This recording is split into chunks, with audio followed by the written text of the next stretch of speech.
What if the one message that wasn't meant for you became the one that changed your whole life? That's where this story begins. An unexpected text that falls into the wrong hands, and a woman who thought she had everything discovers the one thing she never knew she was missing. Stay with me until the very end, because what starts as a mistake soon grows into the kind of love story that reminds us all why destiny has its own way of finding us. She was a woman who lived behind tall gates, surrounded by chandeliers and glass walls that overlooked a city where she was nothing short of a queen. Amara Qureshi had built her fortune from nothing. Her real estate empire stretched across half the skyline.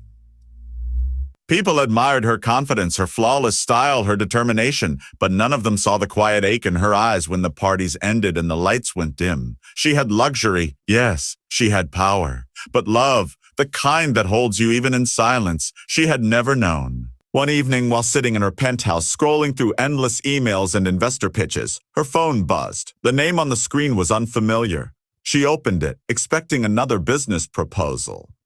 Instead, she read, "I don't know if I'm doing this right, but I just want to say goodnight, princess. Daddy loves you. Tomorrow I'll make pancakes before school, I promise." She blinked. It was clear the message wasn't meant for her. Her instinct was to ignore it, maybe even block the number. But something about those words stopped her. They felt raw, warm, unpolished, so different from the world she lived in. She typed back carefully, "I think you sent this to the wrong person." A few moments later, 3 dots appeared, then vanished, then appeared again. Finally, the reply came. "Oh my God, I'm so sorry. I must have typed the wrong number. This was meant for my daughter. Please ignore me."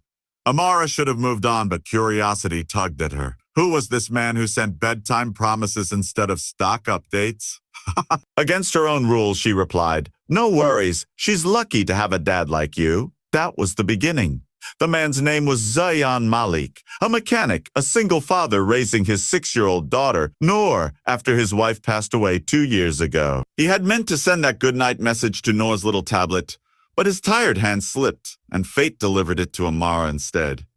What followed were days of cautious messages. First apologies, then small exchanges, then confessions neither of them had shared with anyone in years.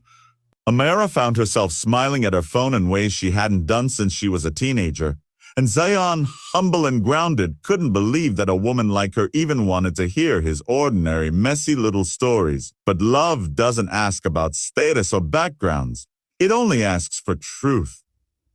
The first time they met in person, Amara almost turned back.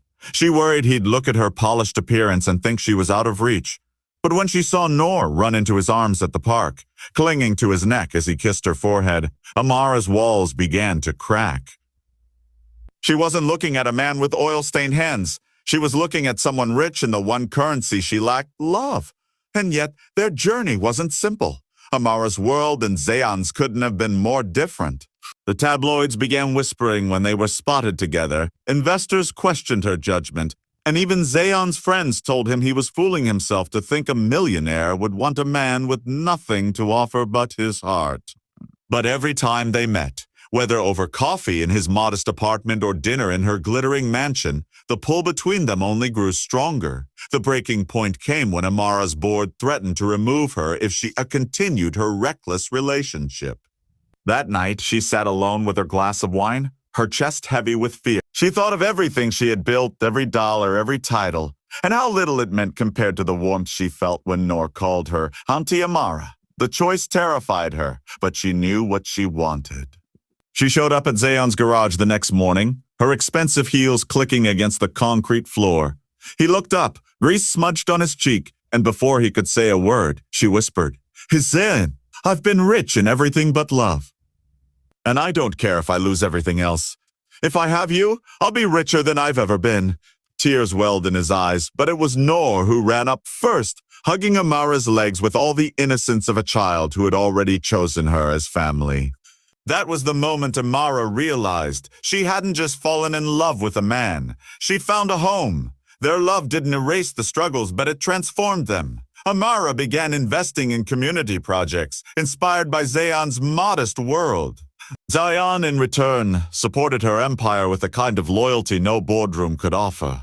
Together, they rebuilt a life not measured by money or status, but by laughter over burnt pancakes, bedtime stories, and promises that were always kept. And so a mistaken message became the most beautiful accident of their lives. Because sometimes the universe doesn't send you what you ask for. It sends you what you need. If you're listening right now, maybe that's the message meant for you too. Love doesn't care about the size of your bank account, your house, or your mistakes. It only cares that you show up as you are, ready to give your heart. And when it finds you, no matter how unexpectedly, don't be afraid to ask.